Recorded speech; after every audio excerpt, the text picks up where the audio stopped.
Amados, nós estamos nesse mês de setembro dedicando o nosso tempo das mensagens em tratar de um tema bem atual. Um tema que eu comecei a pesquisar e que eu vi que não tem ou incomodado ou não tem sido alvo do interesse de muitos na igreja, que é o testemunho digital, né? O testemunho cristão e a vida digital.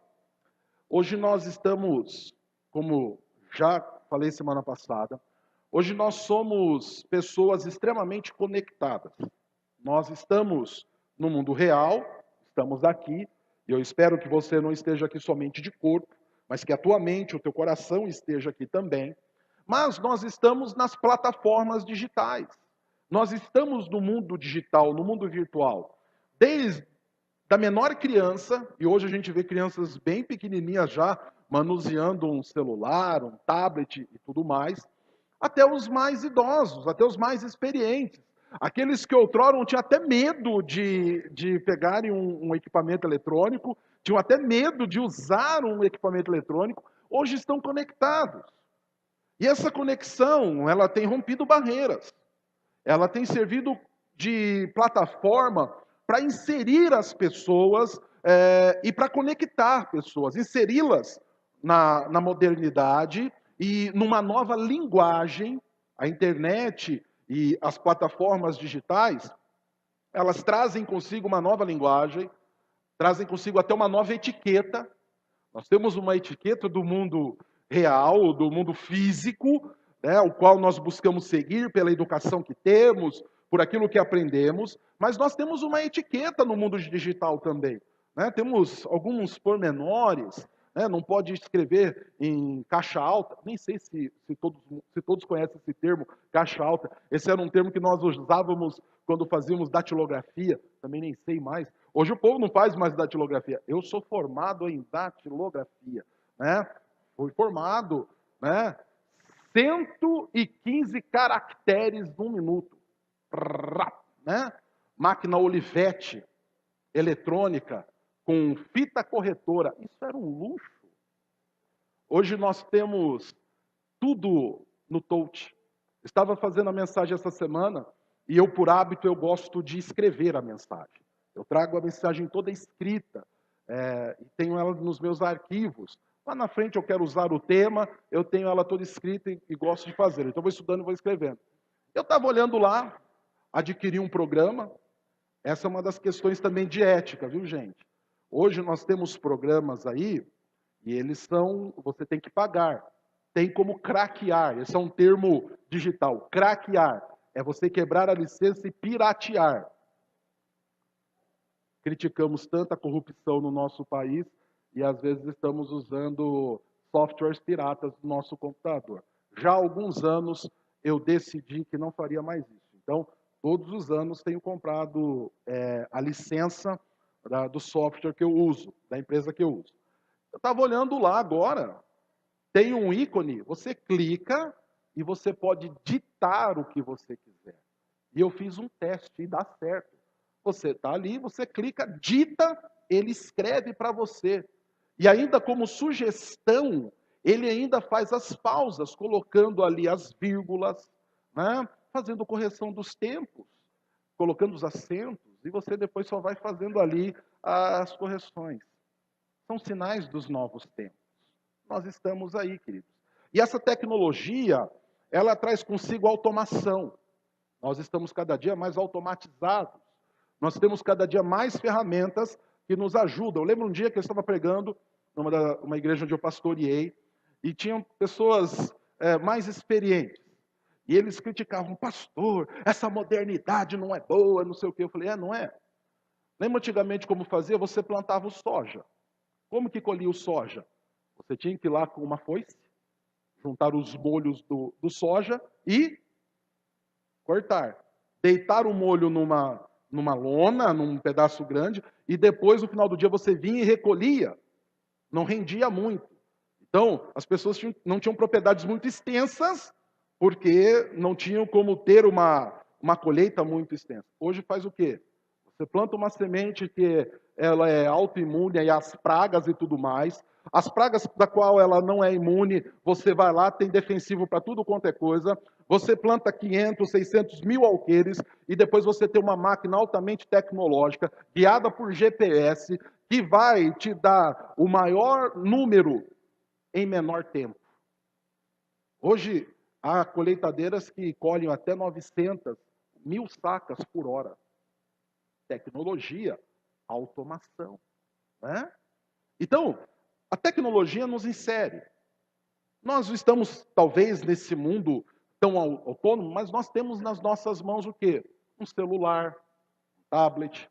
E por meio deles, nós nos comunicamos. E aí, então, entra a nossa questão.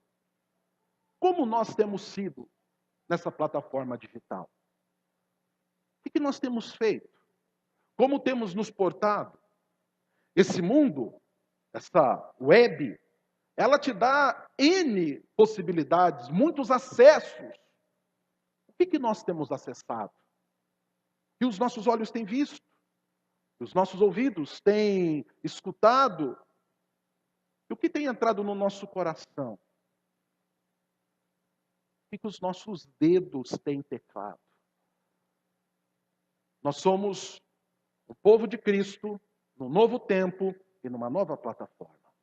E nós precisamos saber como nos portar, nós precisamos saber como agir, de maneira que o nome de Cristo seja glorificado, tanto na tua vida cotidiana, física, no teu andar e caminhar, bem como nas tuas interações digitais, no teu WhatsApp, Facebook e todas as outras plataformas. Os meninos ficam esperando que eu vá falar uma outra plataforma. Eles ficam esperando que eu diga Instagram, né? E aí o pessoal fala, o pastor fala Instagram, é muito chique. Não é Instagram, não tem acento no final, né? É uma palavra americana e ela se pronuncia dessa maneira, Instagram, tá? Então o povo vai abrasileirando e fala Instagram, né? É igual o forró, né? Era for all, né? Uma dança para todos. O povo virou forró, né? Forró. É o brasileiro e as suas peculiaridades. Mas nós precisamos, queridos, nos preocupar. Tanto porque, cada dia mais, nós estaremos inseridos nessa plataforma digital. De maneira que, cada dia mais, a nossa influência precisa ser conhecida neste lugar. Talvez daqui mais alguns anos, não muitos, tá? Não muitos.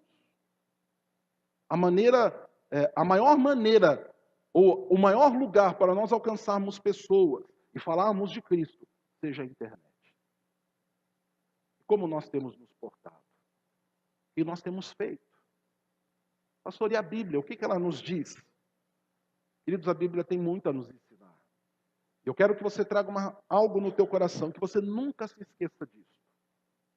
Por mais novo, mais moderno que seja o assunto, o tema ou o termo, a Bíblia tem resposta para todas as coisas.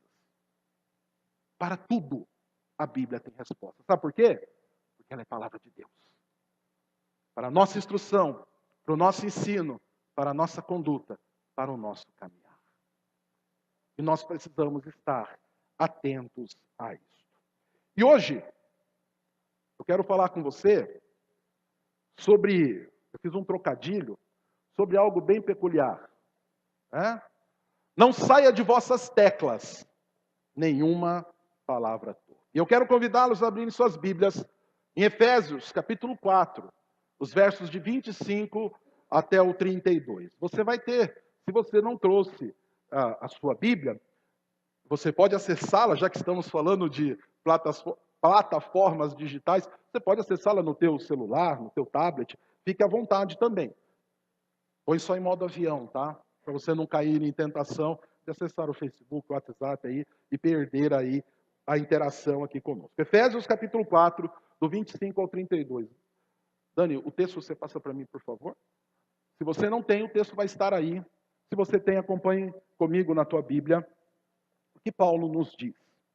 E é uma exortação à santidade. E ele diz assim, por isso, deixando a mentira, fale cada um a verdade com o seu próximo. Porque somos membros uns dos outros. Irai-vos e não pequeis. Não se ponha o sol sobre a vossa ira, nem deis lugar ao diabo. Aquele que furtava, não furte mais.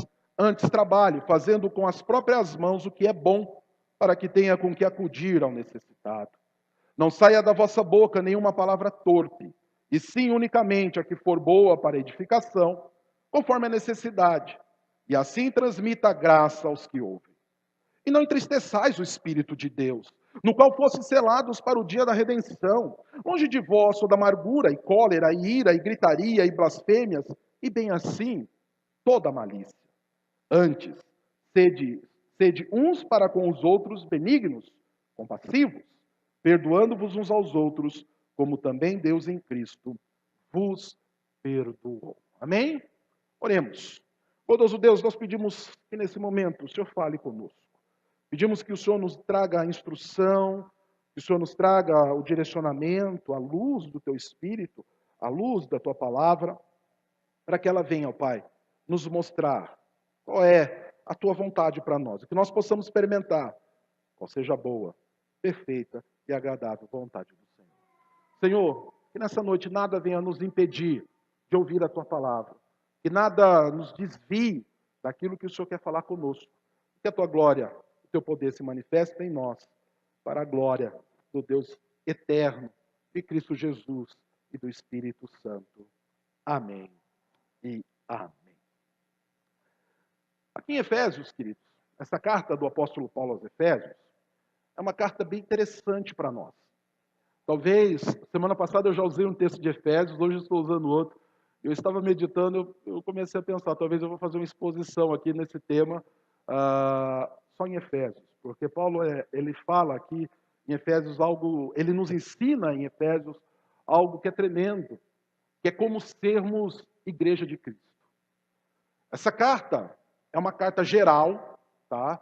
Ela não é uma carta com um tema específico e também não é uma carta que serve só para um contexto.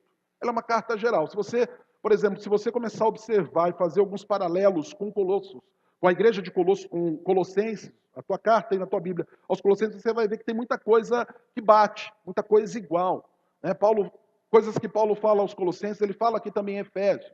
E que poderia servir para os Laodicenses, para os Filipenses, poderia servir para Roma, poderia servir para tantas outras igrejas que estavam em formação.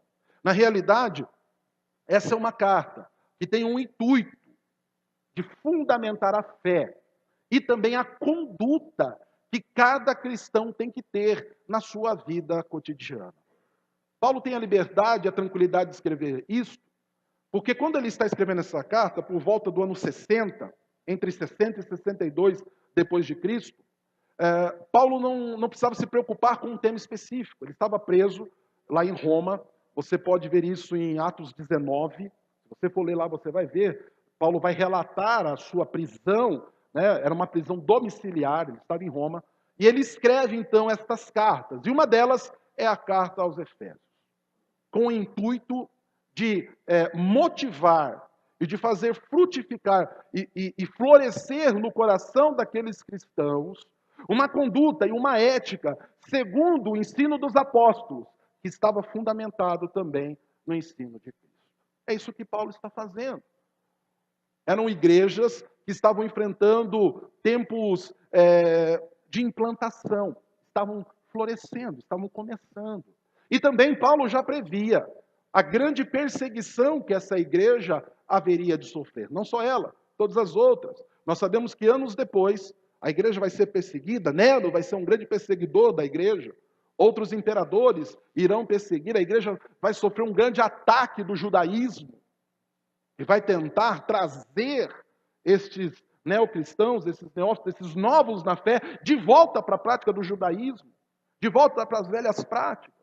E Paulo então está ensinando para eles o beabá da vida cristã, de maneira que eles pudessem exercer este cristianismo. E não só isso, como é a nossa preocupação neste ano, onde nós estamos tratando da questão do ID, estamos falando das plataformas digitais e aprendendo essa questão sobre as plataformas digitais, porque nós queremos usar essa plataforma para alcançarmos vidas, para levarmos o evangelho. Paulo está fazendo isso aqui. Ele está ensinando a igreja para que a igreja viva o cristianismo e que ela saia dos seus rincões, que ela saia de suas fronteiras e que ela vá e pregue o evangelho. Viva a ética cristã. Anuncie o evangelho e viva o evangelho de Cristo. De que maneira? De uma maneira pura, de uma maneira saudável. E Paulo vem então discorrendo sobre isso aqui na carta aos Efésios. Até o capítulo 3, ele vai dando os fundamentos. Ele vai trazendo toda a fundamentação daquilo que nós precisávamos e precisamos viver. E aqui no capítulo 4, então, ele começa a inserir a igreja, a inserir os cristãos na prática. O que vocês têm que fazer? De que maneira vocês têm que se portar? De que maneira vocês têm que se conduzir? E aqui, então, nós temos algumas instruções, até que nós chegamos nesse texto que nós lemos. E aqui Paulo, então, vai falar a respeito da santidade. Como viver uma vida de santidade. E ele faz isso ele coloca isso, ensina isso por meio de paralelismos. Ele coloca a prática negativa em contraposição. Ele vem com a prática positiva. Evitem tal coisa, fazendo tal coisa. Isso se chama conversão. Ajam como convertidos.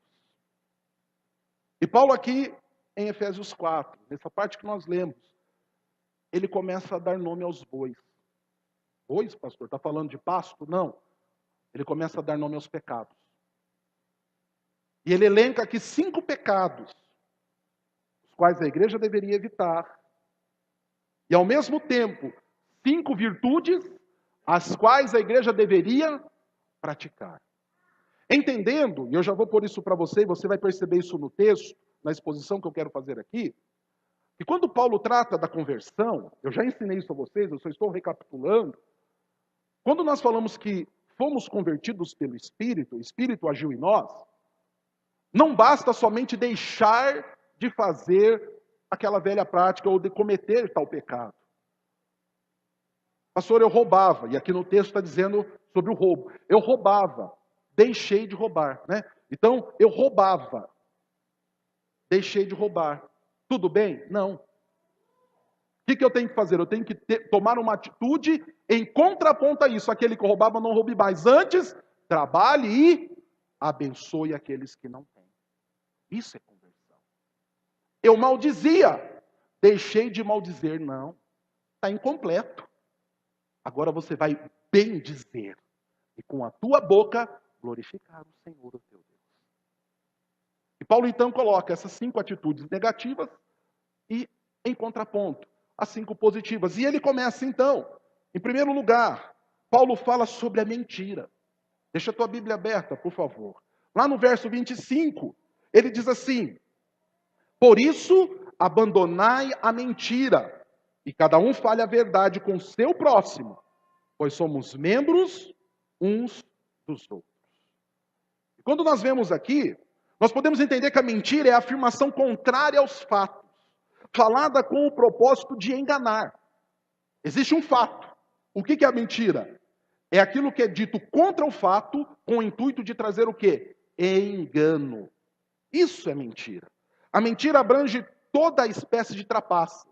O mentiroso é trapaceiro. E a Bíblia nos ensina em João 8,44 que o diabo é o pai da mentira. Então, quando falamos a verdade, Deus está trabalhando em nós. Mas quando mentimos, estamos a serviço de quem?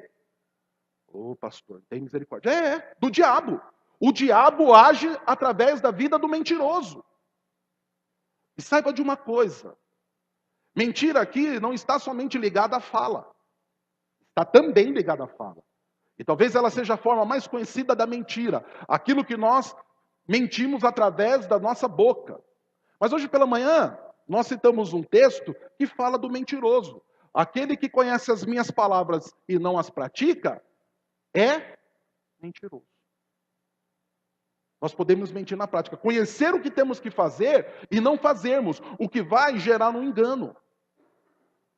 O que vai gerar uma falsidade no coração dos pequeninos.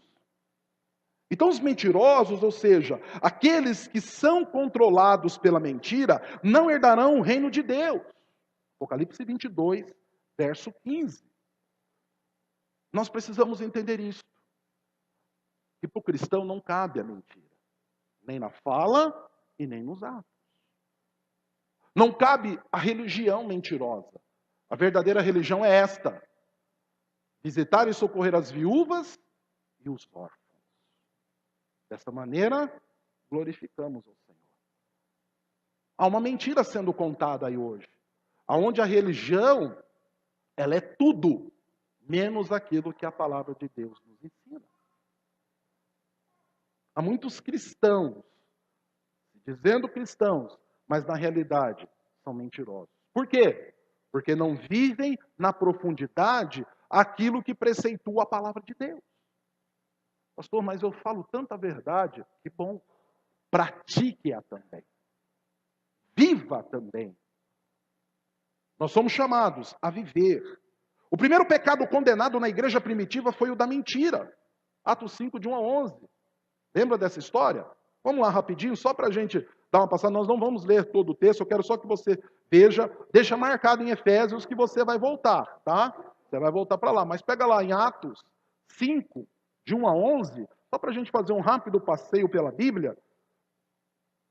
E não é um passeio para entretenimento, é para conhecimento. Lembra desses dois personagens aqui, Ananias e Safira? O que acontece com eles? Eles vendem um campo. Mentem a respeito do valor o qual eles tinham vendido. E o qual, por obrigação, eles tinham que entregar a sua contribuição. Pedro olha para eles e fala: por que vocês mentiram? Dá uma reprimenda neles, e logo após o que acontece? Um depois o outro, né? São fulminados pelo Espírito Santo de Deus. Por quê? Porque numa conduta de santidade, a mentira é inaceitável dentro da igreja de Cristo. Nós temos sido verdadeiros naquilo que nós fazemos, nas nossas entregas, nas nossas contribuições. Nós temos sido verdadeiros diante do Senhor. O Senhor condena a mentira. Então, nós precisamos entender que a mentira, ela destrói a comunhão da igreja. Né? Ela destrói a comunhão do Senhor na igreja. Isso quem fala é o apóstolo Paulo. A comunhão é edificada na confiança. Por isso o mentiroso, ele trabalha contra a comunhão na igreja. Porque a partir do momento que a mentira é descoberta, o que acontece? Acaba a confiança. E a comunhão, ela é edificada na confiança. A falsidade subverte a comunhão, ao passo que a verdade a fortalece. Então esse é o primeiro pecado que nós devemos combater. Em segundo lugar, Paulo fala sobre a ira. Efésios 4, 26 e 27. Quando sentirdes raiva, e eu estou lendo numa versão um pouquinho diferente da nossa Bíblia. Quando sentirdes raiva, não pequeis. E não conserveis a vossa raiva até o pôr do sol, nem deis lugar ao diabo. Veja bem, Paulo aqui não está dizendo que não é para você sentir raiva. Na nossa versão, na versão que você leu comigo, está dizendo assim: irai-vos. Permitido. Porém, não pequem na vossa ira. Como assim? Há dois tipos de raiva. A justa, que está aí no verso 26, irai-vos e não pequeis, e a injusta, que está lá no verso 31, longe de vós toda amargura e cólera e ira. E como nós sabemos distinguir entre uma e a outra? Nós precisamos sentir raiva justa. E devemos sentir raiva justa.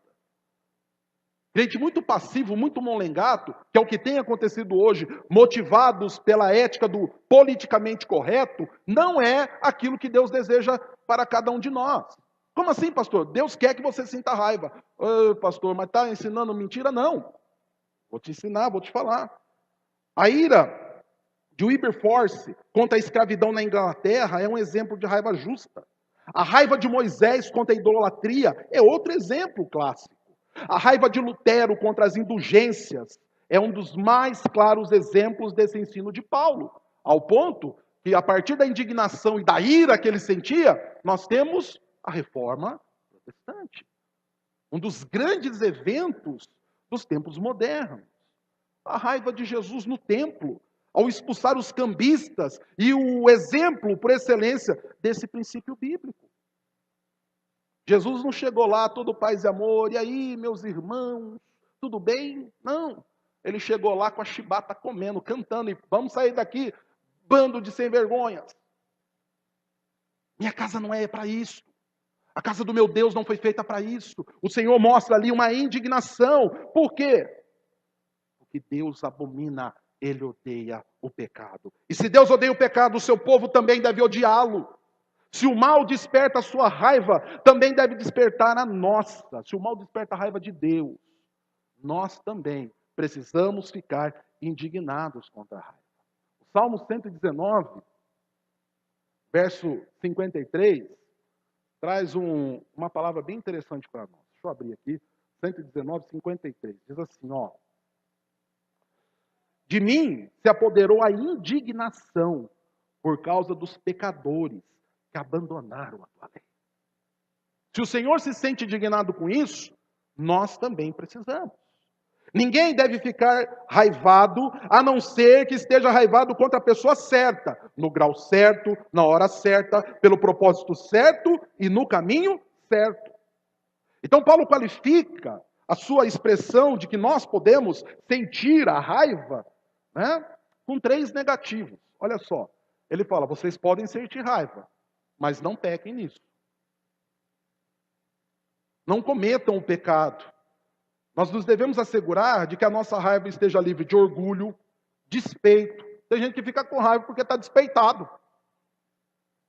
Porque a atitude foi contra aquilo que ela gostava. Mas o que você gosta é o correto? Tem muita gente que está raivado porque fica despeitado. Também tem que estar livre da malícia ou espírito de vingança. Mas o Deus não se vingou? A vingança de Deus é diferente, é justa. E Ele sabe todas as motivações que existem dentro do coração humano. Lá nos Salmos, o salmista vai dizer que as narinas do Senhor fumegam. Sai vapor quente diante do pecado dos homens. Mas o Senhor não faz isso de maneira injusta. Ele faz isso de maneira santa. Então, a nossa raiva não pode produzir o pecado. Estou lendo um livro, até postei no nosso grupo do Facebook, tem no nosso grupo do WhatsApp, tem uma foto no Facebook também, tratando a respeito da ira. Teve pessoas que quando viram aquilo lá ficaram assustados. O pastor está irado, tá? Saiba, todos nós sentimos ira, viu, gente? Todos nós. E todos nós temos que tratar dela. Inclusive eu. Comprei aquele livro, estou lendo, estou aprendendo, para daqui a uns tempos fazer uma série de mensagens só sobre isso, combatendo a ira. Toda a ira injustificada, toda a ira que nos faz pecar contra o Senhor. Nos ajudar a vencer isso, né? Para que nós não pequemos. Uma outra coisa, não conserveis a vossa raiva até o pôr do sol. O pôr do sol aqui, gente, não é literário. Tá? O pôr do sol aqui, que Paulo está dizendo, né? Eu tenho até, no caso aqui, hoje de manhã, nós falamos isso a respeito disso também, né? O ocaso acontece às 17h59. Então eu tenho que me retratar até às 17h59, porque às 18h o sol se pôs, e aí está tudo acabado. Não é isso. O que Paulo está dizendo aqui é que nós não podemos deixar que essa ira ela vá se estendendo. Essa ira pecaminosa. Por quê? Porque ela gera em nós raiz de amargura. Nós temos que tratar, reconhecer. Minha ira não foi justificada, eu pequei. Confessar diante do Senhor, 1 João 9, e Ele vai nos perdoar os pecados e nos purificar de toda injustiça. E também pedir perdão e compensar diante dos homens, para nos retratarmos e acertarmos isso. E Ele diz ainda, e não deis lugar ao diabo. Por quê? Porque o diabo ama pegar a gente raivosa, irritadiça, gente que tem, né, fogo nas ventas e ficar ali o quê? Colocando lenha. Vamos lá, isso mesmo. Merece, briga mesmo, grita mesmo, faz isso tudo mesmo. Ele merece. Ele não satisfez, ela não satisfez o que você queria. Vamos embora, e o diabo vai acendendo a fogueira. E nós precisamos tomar cuidado com isso. Por quê? Porque a raiva é uma porta pela qual Satanás entra para tentar nos destruir, para tentar nos tirar dos propósitos do Senhor. Raivados, nós perdemos o domínio próprio. E aí, queridos, Deus nos acuda. E aí, nós precisamos o quê? Retomarmos o nosso caminho para que o Senhor não seja envergonhado através de nós. Então, nós precisamos lidar com a raiva, viu, gente?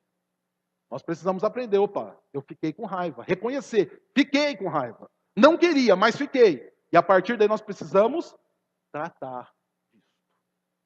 Senhor, aumenta o meu pavio. Faça um produtinho aí para que o pessoal meter fogo, ele não pegar fogo. Que não seja igual vela de aniversário, que quando apaga, acende de novo. Já viu aquela vela? Tem crente que é igual vela de aniversário. Apaga o fogo, acende de novo. Aí ela acende de novo. Né? Senhor, que o meu coração não seja assim. Que o meu coração seja igual um pavio molhado. Você pode tacar fogo o que for, mas não é molhado no álcool, na gasolina não, viu, gente? Agora você mete o fogo, bum, né? Não é isso. É com a água do Espírito Santo de Deus, tá? Para tirar toda a raiva. Em terceiro lugar, Paulo fala sobre o roubo. Lá no verso 28, aquele que roubava, não roube mais. Pelo contrário, trabalhe, fazendo com as mãos o que é bom, para que tenha o que repartir com quem está passando necessidade. Aqui, gente, nós temos um desenho clássico da conversão. Deixa de roubar, assuma uma atitude honesta, produza e abençoe a vida dos outros. Então, Deus, ele estabelece o direito da propriedade. E ninguém pode ficar invadindo propriedade alheia, ninguém pode ficar pegando o que é dos outros, ninguém pode ficar expropriando ao outro. Deus permite que nós tenhamos coisas. Né? Isso Deus nos permite ter. Nós não podemos amar nem idolatrar essas coisas. Mas Deus nos permite ter. E Ele é contra o roubo. Ele é contra essa questão comunista, essa questão, é meu, é de todo mundo. Não, Deus permite que você tenha. Mas eu quero ter também. Trabalhe. Trabalhe, produza. Mas é difícil. Economize. Se controle. Gaste menos do que tenha gastado. Para que você possa adquirir aquilo que então você tem almejado. Faça o teu papel. Né? Então, Deus nos permite ter as coisas. Mais uma vez eu afirmo, não para que nós as amemos e nem as idolatremos. Tá certo? Nós amamos pessoas e usamos coisas, não o contrário. Tá? Então, nós não podemos querer adquirir coisas mediante o roubo. Da mesma forma como o diabo é mentiroso e assassino, é também ladrão. João 10:10 fala isso. E ele fez de Judas um ladrão. João 12, verso 6. Diz que ele queria o quê? Vende o nardo, vende esse bálsamo puro para quê? Para pôr na sacolinha. Quem cuidava da sacolinha? Judas. Aí eu meto a mão e pego para mim. O diabo fez do coração de Judas um coração ladrão. Quando o diabo tentou Eva, ele levou Eva a roubar. Já tinha pensado nisso?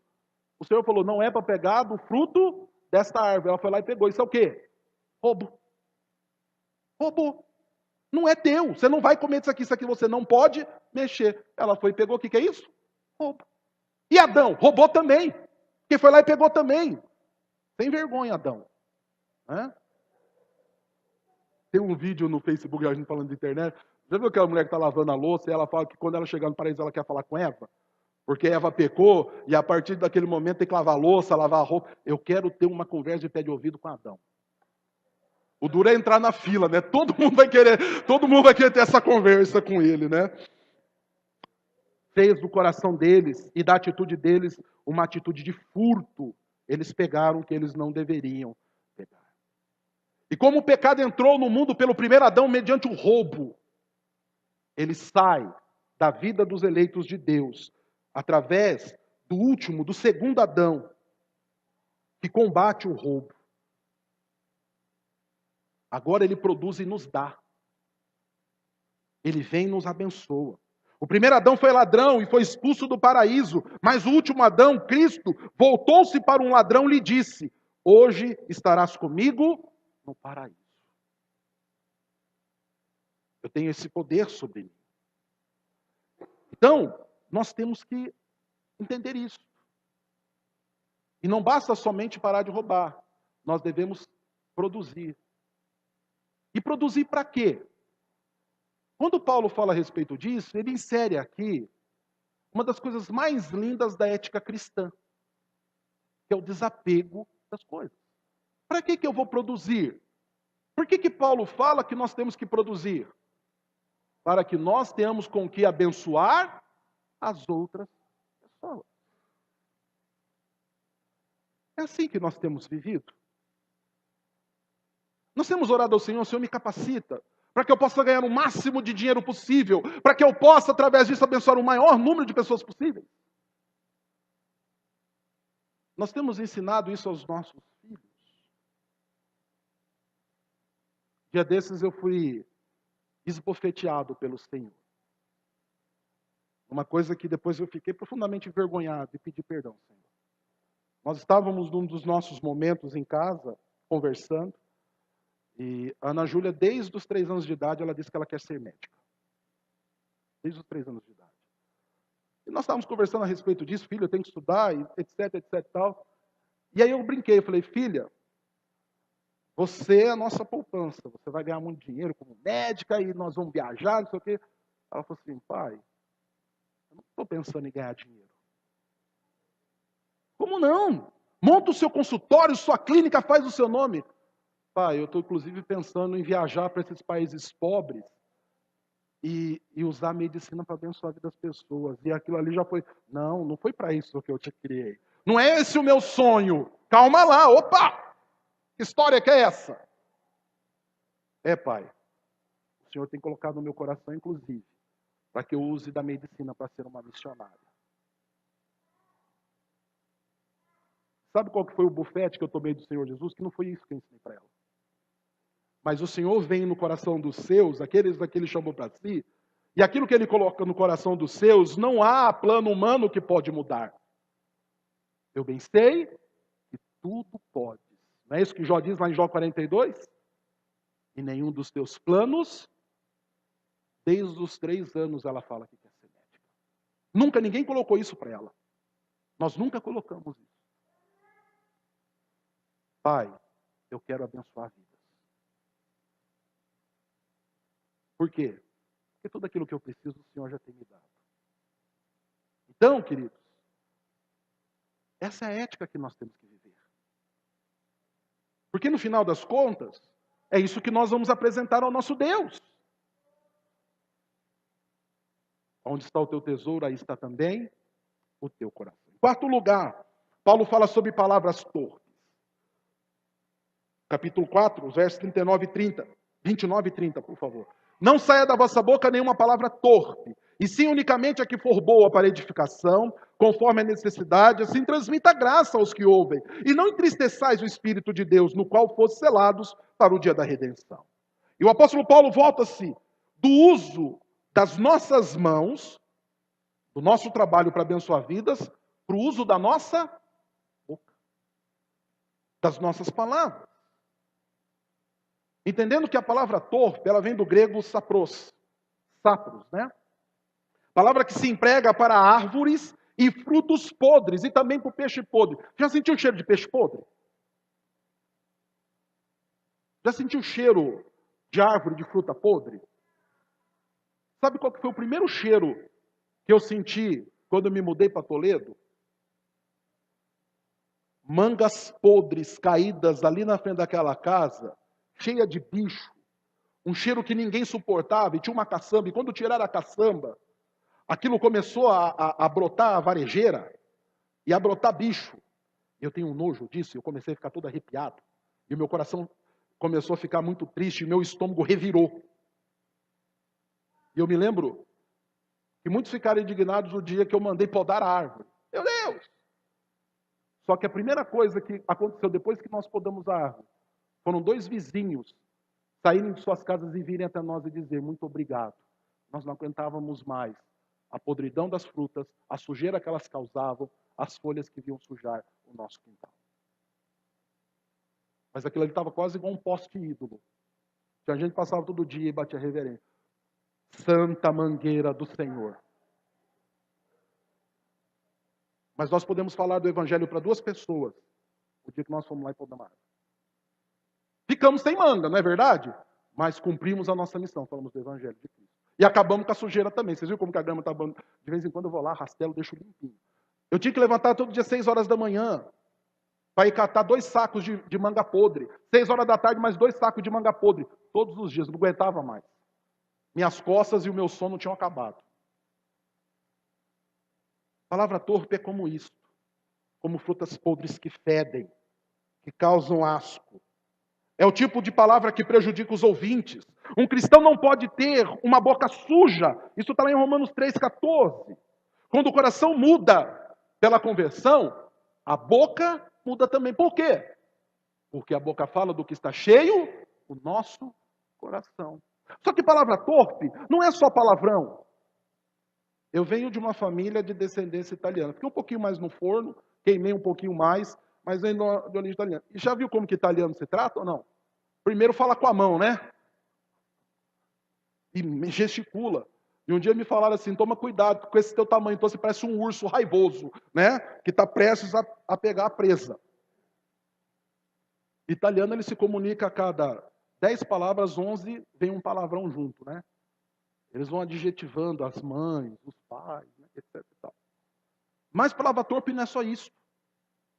A torpeza é tudo aquilo que é distorção, que não edifica, que mata, que tem qualidade podre. E Paulo nos chama, então não é só, quando eu digo palavra torpe aqui, gente, não é só palavrão, tá?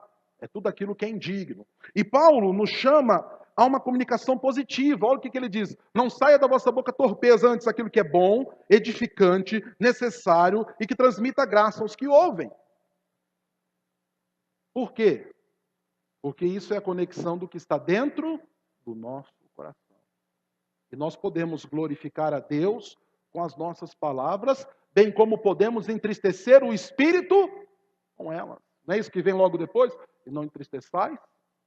E tem muita boca de crente que está entristecendo o Espírito. Mas não, pastor, eu estou falando só coisa bonita, com um coração totalmente enviesado pelo mal. Nós devemos tomar cuidado com isso. A W. Tozer é oportuno quando escreve: o Espírito Santo é uma pessoa viva e deve ser tratado como tal. Nunca devemos pensar nele como uma energia cega, nem como uma força impessoal. Ele ouve, vê e sente como qualquer outra pessoa. Podemos agradá-lo ou entristecê-lo. Ele responderá ao nosso tímido esforço por conhecê-lo e virá ao nosso encontro no meio do caminho. Como que nós entristecemos? Com a nossa boca. Cuidado. Em quinto e último lugar, Paulo fala sobre a amargura. Versos 31 e 32. Toda amargura, cólera, ira, gritaria, blasfêmia sejam eliminadas no meio de vós, bem como toda maldade. Pelo contrário, sede bondosos e tende compaixão uns para com os outros, perdoando-vos uns aos outros, assim como Deus vos perdoou em Cristo. E Paulo usa aqui 6 atitudes pecaminosas que acontecem nos relacionamentos que nós devemos combater. A primeira delas é a amargura. Já parou para pensar que talvez você seja uma pessoa amargurada? Eu, pastor. A palavra grega, picria, é a tradução que nós temos aqui por amargura. E picria refere-se a um espírito azedo, uma conversa azeda, um espírito ressentido que se recusa a se reconciliar. É aquele estado irritado de mente que mantém um homem em perpétua animosidade, que tende a ter opiniões duras e descaridosas acerca dos seres humanos e das coisas, que o torna fechado, irritadiço e repulsivo em seu relacionamento em geral. Isso te descreve? Descreve alguém que você conhece? Lembra da ilustração que eu usei um dia, que parece que tem crente que foi batizado no suco de limão? Azedo por essência. Isso é amargura. Gente amargurado. Que não vive a plenitude do Espírito. Paulo também chama atenção em respeito à cólera. Cólera traz a ideia de uma fúria apaixonada.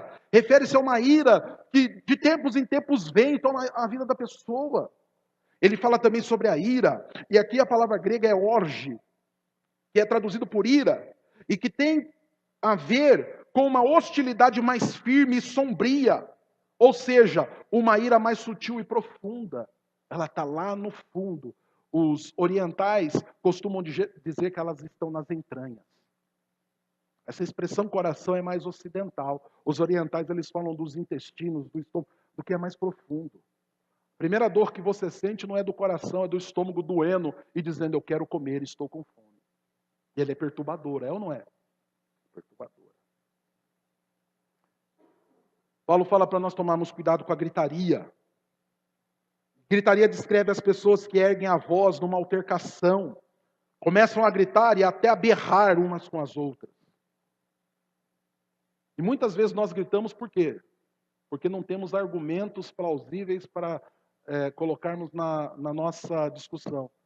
Então eu quero ganhar, o que eu faço? Perdi a razão, começo a gritar. Se eu não ganho por bem, eu ganho por mal. Não é? A gritaria, gente, é uma atitude também infantil. Quem já teve filhos, ou quem tem filhos numa idade pequena como eu tenho, você sabe que para chamar atenção, uma das coisas que eles fazem é aumentar a voz.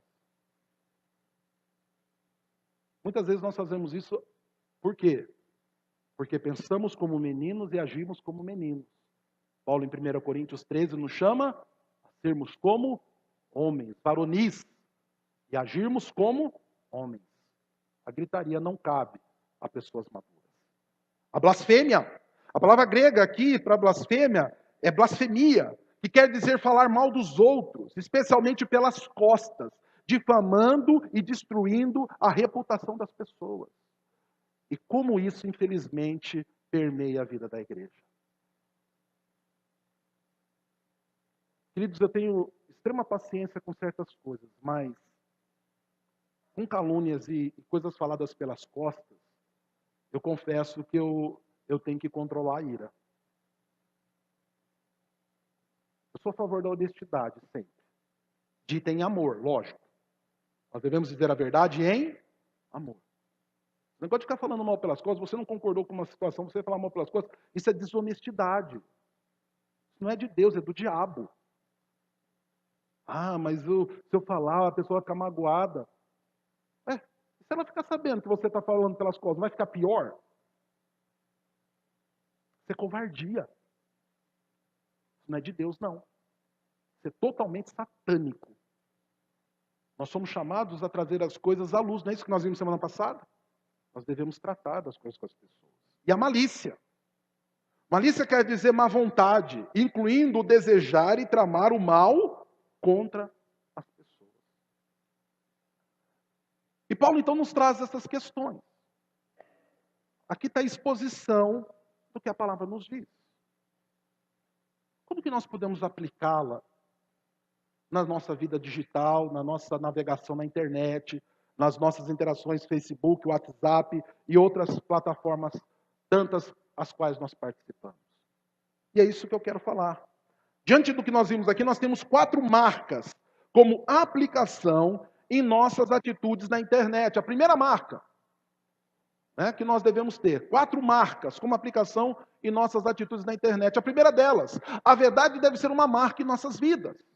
Na nossa navegação, no conteúdo que nós divulgamos, naquilo que nós escrevemos, nós devemos estar comprometidos com a verdade. Então, se você viu uma notícia lá, você achou bonita, interessante, etc e tal, não compartilhe, não passe adiante antes de você verificar se ela é verdadeira. Porque a partir do momento que você espalhou, corrigir é praticamente impossível. E a partir do momento que as pessoas sabem que você divulgou uma mentira, e isso está associado a uma pessoa que se diz cristã, automaticamente você vai ser tomado por mentiroso, mentirosa. Principalmente nesses tempos de política, os quais nós estamos vivendo.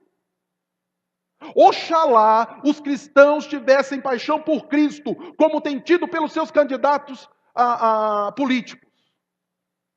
É uma vergonha o que tem sido feito. Tanto para um lado quanto para o outro. E eu já falei, pare com essa bobeira de direita e esquerda. 99% das pessoas que falam sobre orientação política não sabe o que é direita, não sabe o que é esquerda. Não sabe nem de onde surgiu essa história. Um bando de desonestos intelectuais. Falam coisas bonitinhas lá, mas nem sabe o que estão dizendo. E a maioria deles se diz crente. O que é mais vergonhoso ainda. Vote quem você quiser, mas não fique enchendo a paciência dos outros.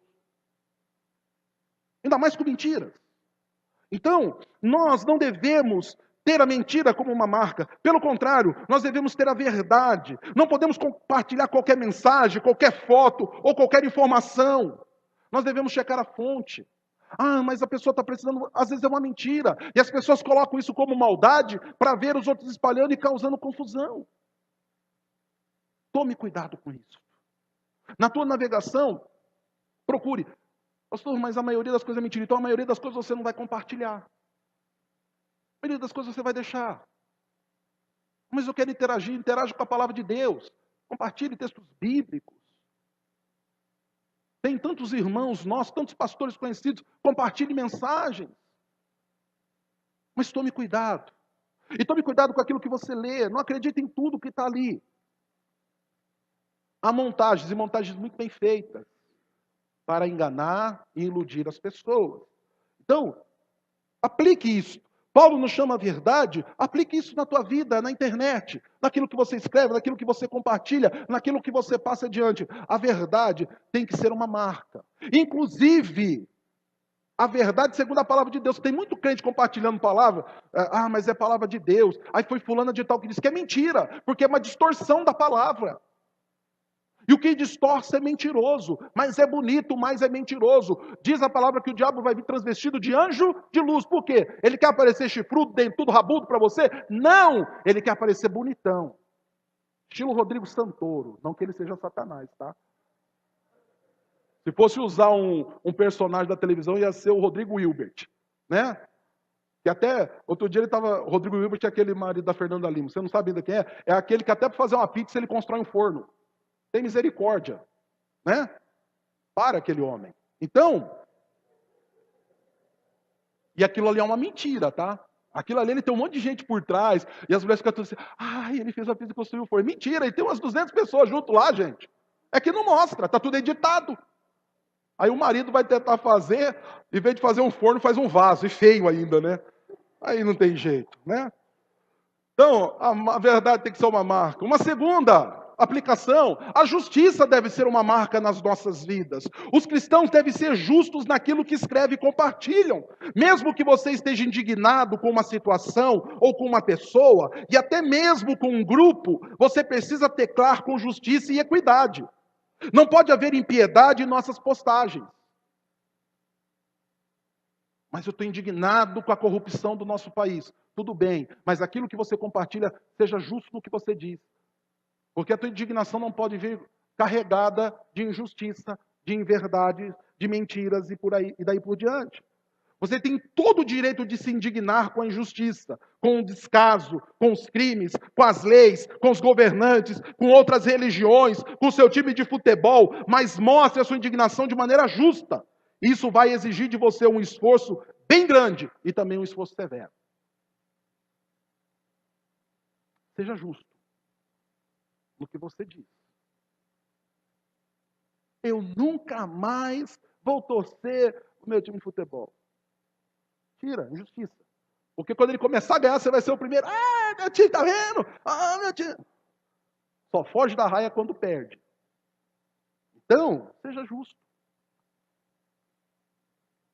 Eu não gosto de tal candidato, tudo bem, seja indigno. Trouxe maldade, corrupção, tudo bem. Mostre a tua indignação. Mas não faça isso de maneira injusta. Faça isso de maneira justa, como diz a palavra de Deus. Então, até antes de você responder um comentário no Facebook, antes de responder um amigo no privado do WhatsApp, ou em algum grupo do WhatsApp, respire fundo, mantenha a sua mente em oração, chame a sua memória imediata à palavra de Deus e só depois você teca. Postei uma mensagem essa semana sobre política. Eu vou sair do Facebook. Mentira, é uma justiça, né? Vou tentar. Melhor. Postei uma mensagem, uma posição política no Facebook. E a minha posição política é Romanos 13. Toda autoridade foi colocada lá por Deus, etc, etc, etc. Coloquei lá o texto, entre aspas. Uma pessoa, que inclusive carrega o meu sobrenome, entrou lá. E fez um estrago. Você não acredita em Deus, etc. Você leu o que eu escrevi? Você entendeu que a ideia ali está entre aspas, porque é um texto, uma ideia de Paulo, etc. Pessoa. Só que quando eu fui teclar, quando eu fui responder, a minha mente se armou. Eu falei, agora eu vou fazer um estrago. E eu preguei sobre isso, né? Chorar primeiro. Orei, pensei, escrevi, apaguei. Por fim, fiz um comentário bem tranquilo, mostrando, segundo a palavra de Deus, a verdade em amor. A pessoa que me agrediu, me ofendeu, não se retratou. Mas uma outra pessoa que leu entrou e falou assim, olha, eu esperava que você fosse fazer um estrago aí. Mas eu senti profundamente abençoado com o que você escreveu. Com temor, caridade, amor. Mal sabe ela. Eu tinha armado, né? Inclusive de dar umas dentadas na pessoa, né? Só eu que penso assim, né, gente? Todo mundo é bondoso e caridoso. Só eu que fico indignado. Esses dias, eu falei semana passada, né, um pastor fez uma postagem lá muito infeliz. E eu fui lá e fiz uma correção dentro da palavra. Entrou uma pessoa lá e me chamou de imbecil. Deus te abençoe em nome de Jesus. Né? Mas nós temos que carregar a justiça conosco. Contrariar o nosso impulso. Ah, pastor, tem gente que fica escandalizado quando o pastor diz isso. Acha que o pastor não sente raiva. Acha que o pastor não fica. Fica. O que não pode acontecer é transmitir uma indignação injusta. Temos que orar e pedir que o Senhor nos ajude. Terceiro, aplicação. A honestidade deve ser uma marca nas nossas vidas. Paulo fala do roubo cometido pelo velho homem e da restituição promovida pela nova criatura, ou seja, a honestidade em retribuição à desonestidade. O pano de fundo para a fala do que Paulo nos ensina no versículo 28 é esse: honestidade. Paulo está dizendo ali que nós devemos ser honestos. E daí nós tiramos esse terceiro princípio, que na nossa postagem, na nossa interação nas redes sociais, onde nós estivermos, nós devemos ser honestos. Nossas palavras, as nossas atitudes, a nossa conduta em um ambiente onde, inclusive, nós podemos nos esconder atrás de avatares, nicknames e pseudônimos para tentar encobrir o nosso coração mal. A gente pode usar dessas ferramentas, e isso deve ser combatido. E nós devemos ser honestos, inclusive na internet, sermos filhos da luz. Tem muita gente que vai lá ofender o outro e coloca lá anônimo. Inventa um nickname. Nickname, gente, é um nome para um personagem na rede social. Quem gosta de jogos na internet, quem gosta de jogos online, tem o seu nickname, né? Que é um nome para quem tem um personagem online, um avatar, coloca uma fotinha. Nós não. Na internet nós também damos a cara a bater. Nós também falamos a verdade, somos honestos. A nossa navegação na internet deve ser honesta. Inclusive, nas fotos que a gente posta no Facebook. Tem gente que está destruída, acabado, não tem um centavo no bolso e está lá fazendo foto para o Facebook, tomando champanhe, não sei o quê. Não tem nem dinheiro para pagar a Casa Bahia amanhã. Está lá. Isso é desonestidade. E sabe o que é pior? Que tem gente do outro lado que está numa pendura e olha e ainda fica amargurado porque viu o outro. Olha, tá vendo? Tá vendo, amor? Ela está lá nas Bahamas. É mentira, é o cartaz da CVC. A pessoa está tirando foto. Desonestidade isso. Está vendo? Olha. Então, nós devemos tomar cuidado. Tanto porque o conteúdo das redes sociais gera uma extrema amargura em nós. Né? Tem uma pesquisa científica feita pela Universidade de Copenhague. Não vou divulgar coisas que não são verdadeiras, tá? É uma pesquisa verdadeira que foi divulgada pela Universidade de Copenhague. Eu tenho até o link aqui, depois se você quiser eu posso te mandar, tá? Estou falando aqui de honestidade, estou trazendo dados verídicos, né? Não, é verdade, tá? Que pessoas são mais felizes quando se afastam do Facebook. Quando para de ver a foto do outro lá, né? Como que foi o teu feriado? Foi igual o balão mágico, né? Fluxo de placa de zoom, não fui para lugar nenhum, né? Aí você vê a foto do teu amigo lá na chácara, na piscina, andando de lancha. Mal sabe que é tudo os amigos misericordiosos que chamou, ainda pagou para ele, né? E você fica assim, eu. Afasta-se disso.